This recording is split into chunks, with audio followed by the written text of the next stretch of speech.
Michael, how are you doing?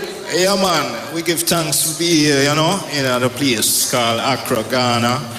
I feel coming like, I know it's my ancestral land because my parentage ancestry is definitely Ghanaian. Through my father's line, patrilineal line, and grandfather and my great-grandfather speak Twi. So I love it here, man. I feel the vibes, This is your second time coming to Ghana, don't it? No. This is actually my fifth time. Your fifth time coming to Ghana? Yes, the fifth time. Yeah, man. Come here 2009. To touch base on the continent. That was my first time I put foot on the motherland. 2009. And I come forward 2017. I come forward 2019 for the year of return. And then I was here in January. And now I'm there again in July into August. So this is my fifth time. See? Wow. Yeah, man. I love it here, man. Definitely. All right, so what exactly is the plan?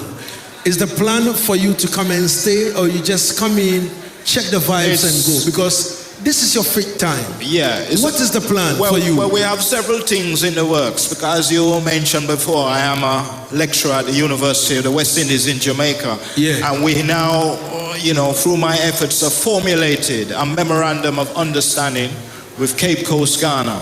Right? So we now have a link between those two institutions, the University of Cape Coast, Ghana, and we're now talking with the University of Ghana, Lagazee, right here in Accra, to formulate a link with the Jamaican brothers and sisters out there, University of the West Indies. So we're dealing with that on the academic level, and on the cultural level, to bring cultural exchange with the students, so Ghanaian students can fly into Jamaica, experience Jamaica, and Jamaican students can fly into Ghana and experience a nice cultural exchange. Because I want to tell all the people out there that Jamaica is a miniature version of Ghana.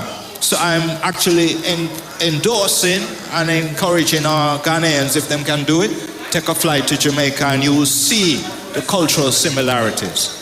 All right. So it means that Dr. Michael Barnett, he said he is kind of creating the link, making sure that everything good, so that when the grounds is fertile, he will come home finally. You understand me? Yeah. Now we're live on 99.5 in Accra, 98.5 in Kumasi, 100.3 in Cape Coast, and 99.7 in the northern region, Tamale. This is Asaase Radio. Now, you came in because of Panafest. Yes. You were supposed to bring some artists with you and all that. What exactly happened? That you have to, leave almost everybody and come here by yourself alone? Well, all right. There's a couple of things, King Lagazee. One of the things is that the promotion and the hype behind Panafest wasn't as strong this year as in 2019. So with the year of return, we had President Nana, your own president, and several ministers fly into Jamaica in June of 2019, and they promoted Panafest. And out of that hype and euphoria, there was a delegation of at least 35 of us that were funded by the Jamaican government to come to Panafest. I was one of the members of the official Jamaican delegation. This year, we didn't get that governmental promotion from Ghana, but I knew on the ground that Panafest was happening because I had traveled, in between 2019 and this year, 2023, so I knew firsthand. But having said that, because the promotional level wasn't to the extent of 2019, the Jamaican government didn't feel, let's say, as enthusiastic about funding a delegation.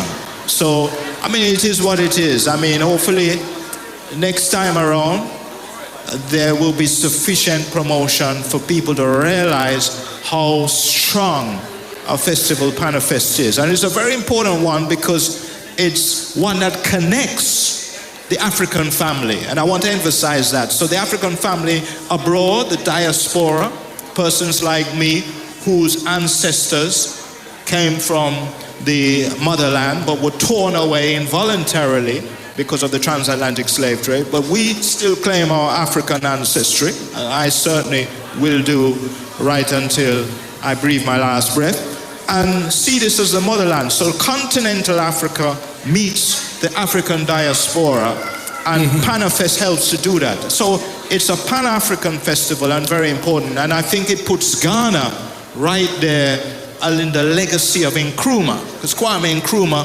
as we know, was an unrenowned Pan-Africanist. So, you know, this is keeping that legacy alive, the legacy of Pan-Africanism. And very quickly, my brother, just a slight correction. So the last name is Barnett. Okay. As opposed to Bennett, but we give thanks. All right. Blessings. All right. Respect. All right. So, ladies and gentlemen, reasoning with Dr. Michael Barnett. All right.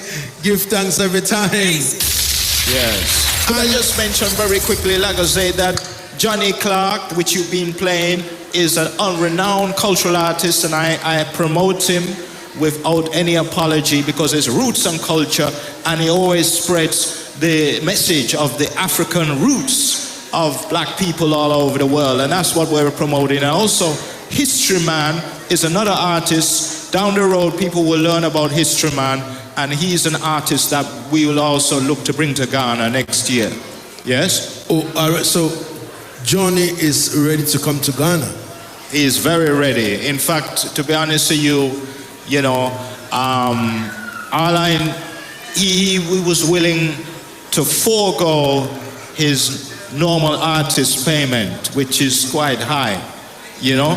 But the reality is, my brother, is that whereas I could fund my plane ticket and deal with hotel accommodation, unfortunately, I just didn't have the funds. I would have flown him in and paid his accommodation if the money flow was there, but it wasn't there. But, you know, we're gonna get it sorted out, and I know, you know, Jah willing, he will be here hopefully next year, because we're looking for bringing the best of cultural reggae artists to Ghana, one way or the other. Yes, and where there's a will, there's a way. So I am confident that next year, probably this time of the year, you know, because you celebrate Emancipation Day as we celebrated in the British Caribbean. So maybe about that time we can have an Emancipation Day concert. So I just want the people to look out on the horizon for some reggae, cultural reggae coming forth your way in Jamaica. And we're obviously going to bring the news straight to your station. I think Dr. Michael Barnett, he said it all. He's looking forward to do that. The event team of Asaase Radio, I hope we heard it. You understand me? So we can collaborate and do something.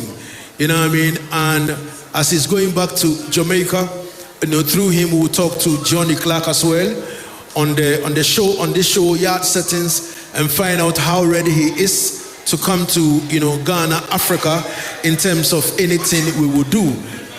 Doc, before I leave you finally, you know, you've been to Ghana. This is your 5th time, you understand me?